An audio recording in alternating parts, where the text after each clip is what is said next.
శ్రీచక్రం విషయంలో ఒకసారి అమెరికా ప్రజలను ఆశ్చర్యంలో ముంచెత్తింది. దానికి కారణం ఏంటంటే, ఆ దేశంలోని ఓ ఎడారిలో ఎండిపోయిన సరస్సులో ఏకంగా 22 కిలోమీటర్ల వైశాల్యంలో అతిపెద్ద శ్రీచక్రం ప్రత్యక్షమైంది. ప్రతిరోజు, ప్రతి నిమిషం అమెరికా వైమానిక దళం ఆ ప్రాంతంలో ఉండే శ్రీచక్రం ఎలా ఏర్పడిందని హిస్టరీ ఇప్పటికీ తేలలేదని నిజంగా ఆశ్చర్యపరిచే విషయమే. దీని విషయం తేల్చేందుకు పరిశోధకులు కూడా చేతులెత్తేశారంటే నమ్మండి. హిందూ ధర్మంలో అత్యంత పవిత్రంగా భావించే శ్రీచక్రం గురించిన మీకేమైనా ఆలోచన ఉందా? అయితే శ్రీచక్రాన్ని తమ ఇంట్లో పెట్టుకుంటే అంత శుభమే జరుగుతుందని హిందువులు చాలా మంది నమ్ముతారు. శ్రీచక్రం లేదా శ్రీయంత్రం అని దాన్ని పిలుస్తారు. హిస్టరీ మిస్టరీ ఇప్పటికీ తేలలేదని నిజంగా ఆశ్చర్యపరిచే విషయమే. దీని విషయం తేల్చేందుకు పరిశోధకులు కూడా చేతులెత్తేశారు. అసలు ఈ శ్రీచక్రం మిస్టరీ ఏంటి, మనం ఈ వీడియోలో తెలుసుకోబోతున్నాము. వీడియో చాలా ఇంట్రెస్టింగ్ గా ఉండబోతుంది, చివరి వరకు చూడండి. ఫ్రెండ్స్, ఈ వీడియో మీకు నచ్చినట్లయితే ఖచ్చితంగా ఒక లైక్ మాత్రం చేయండి.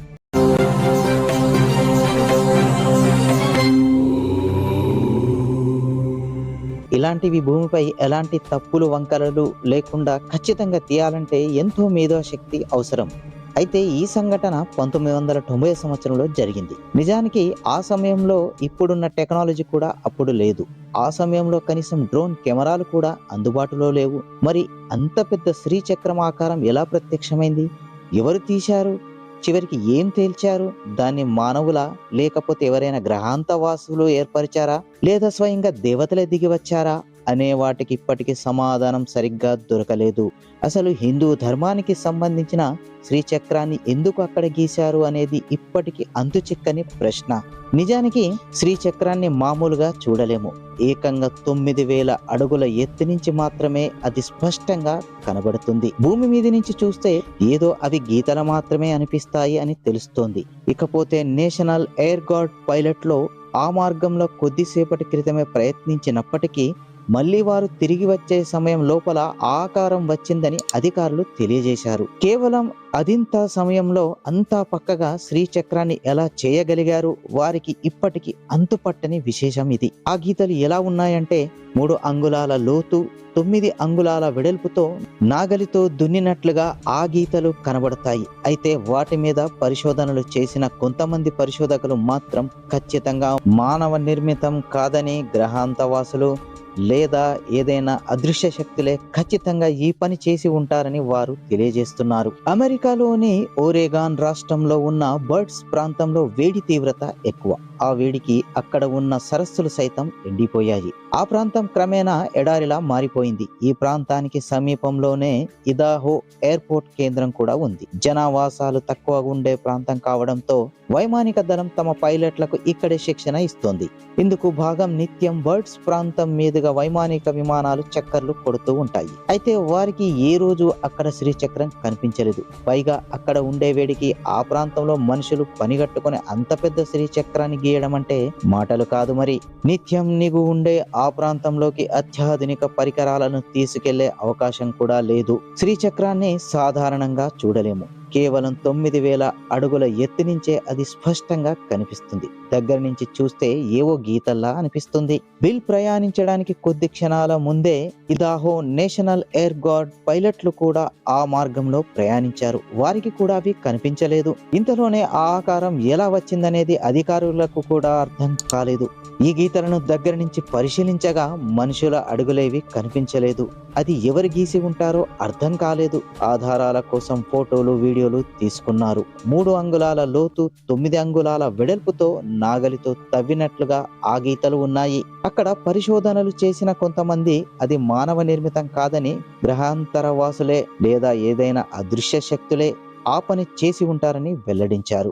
ఆ వీడియోలో ఓ బృందం కర్రలు, సైకిల్ చక్రాన్ని వాడుతూ సరస్సులో శ్రీచక్రాన్ని గీస్తున్నట్లుగా ఆ వీడియోలో ఉంది.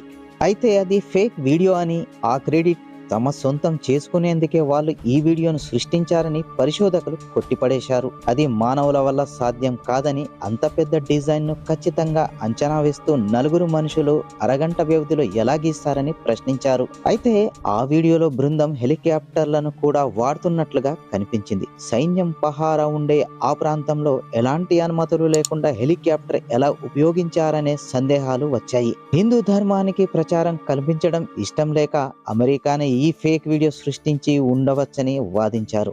అదే ఏడాది సెప్టెంబర్ 15న ఆ ప్రాంతాన్ని సందర్శించిన ఇద్దరు పరిశోధకులు డాన్ న్యూమాన్, ఎలెన్ డేకర్ కొన్ని ఆసక్తికర విషయాలను వివరించారు. ఆ ప్రాంతంలో ఎలాంటి మిషన్లు, టైర్ మార్కులు కనిపించలేదని తెలిపారు. కేవలం తాము ప్రయాణించిన వాహనం గుర్తులు మాత్రమే అక్కడ కనిపించాయన్నారు. అక్కడ నిలుచొని చూస్తుంటే తమకు శ్రీచక్రం కనిపించలేదని, అది కేవలం కొన్ని వందల అడుగుల ఎత్తు నుంచి మాత్రమే స్పష్టంగా కనిపిస్తుందని తెలిపారు. అంత పెద్ద శ్రీచక్రాన్ని గీయాలంటే భారీ సంఖ్యలో తాళ్ళు, యంత్రాలు అవసరం అవుతాయన్నారు. అక్కడ శ్రీయంత్రాన్ని ఎలా నిర్మించారు, మనుషుల వల్ల సాధ్యమా కాదా అని తెలుసుకోవడానికి పరిశోధకులు ముందుకొచ్చారు. ఇందుకు కనీసం 10 కోట్ల వ్యయం అవుతుందని తెలిపారు. అయితే ప్రభుత్వం ఇందుకు ముందుకు రాలేదు. ఫలితంగా దీనిపై మరింత లోతుగా పరిశోధనలు కొనసాగలేదు.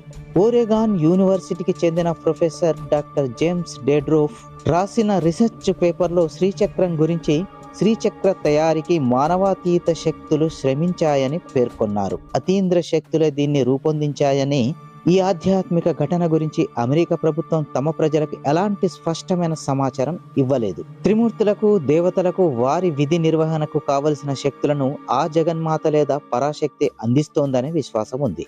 శ్రీచక్రాన్ని శివశక్తుల సంయోగంగా భావిస్తారు. శ్రీచక్రం మధ్యలో ఉండే బిందువు నుంచి సమస్త లోకాలు, భూతాలు పుట్టినవని అంటారు. శ్రీచక్రాన్ని శ్రీచక్ర రాజం అంటారు. శ్రీచక్రాన్ని 9 విభాగాలుగా పూజిస్తారు. ఇందులో త్రిభుజాలు మొత్తం 9 ఉన్నందున దీనిని నవచక్రం అని కూడా పిలుస్తారు. శ్రీ అనేది మహావిష్ణువుకి, లక్ష్మీదేవికి సంబంధించిన సంయుక్తాక్షరం అని అంటారు. శ్రీ యంత్రం లేని పూజ వలన ప్రయోజనం ఉండదని అంటారు. అందుకే దాదాపు అన్ని పూజల్లో శ్రీచక్రాన్ని ఉంచుతారు. ప్రతి దేవాలయంలో దైవ విగ్రహాల ఏర్పాటు కోసం ముందుగా యంత్ర ప్రతిష్ఠ జరుగుతుంది. శ్రీచక్రాన్ని బంగారం, వెండి, రాగి ఇలా 7 లోహాలను కలిపి తయారు చేస్తారు. శ్రీచక్రాన్ని ఇంట్లో పెట్టడం వల్ల ధనధాన్యాలు వృద్ధి చెందుతాయని, అకాల మృత్యు నుంచి రక్షణ లభిస్తుందని భావిస్తారు. ఏది ఏమైనా శ్రీచక్రం వంటి పవిత్రమైన యంత్రం అమెరికాలో అంత భారీ స్థాయిలో ప్రత్యక్షం కావడం నిజంగా ఆశ్చర్యమే కదా. ఇక కొసమెరుపు ఏంటంటే, ఈ విషయాలని తమ పేరు చెప్పని ఒక అఘోరి మాత్రం తమ ఆత్మకథలో ఒక విలేకరికి ఇచ్చిన ప్రశ్నలో సమాధానంగా ఈ వివరాలన్నీ చెప్పుకొచ్చారు. ఫ్రెండ్స్, ఈ వీడియో మీకు నచ్చినట్లయితే ఒక లైక్ చేయండి. మరిన్ని ఇలాంటి భక్తి వీడియోల కోసం ఛానల్ ని ఇప్పుడే సబ్స్క్రైబ్ చేసి పక్కన ఉన్న బెల్ ఐకాన్ కూడా యాక్టివేట్ చేయండి. ఎందుకంటే ఇలాంటి ఇంట్రెస్టింగ్ వీడియోలు కొత్తగా మేము ఏది అప్లోడ్ చేసినా వెంటనే మీకు నోటిఫికేషన్ లాగా వస్తుంది. అలాగే లైక్ చేయండి, షేర్ చేయండి, 10 మందికి తెలియజేయండి. మీ యొక్క అమూల్యమైన సూచనలను, సలహాలను మరియు అభిప్రాయాలను కామెంట్ రూపంలో మాకు తెలియజేయండి. మరొక వీడియోతో మళ్ళీ మీ ముందుకు వస్తా. అంతవరకు నమస్తే. జై హింద్.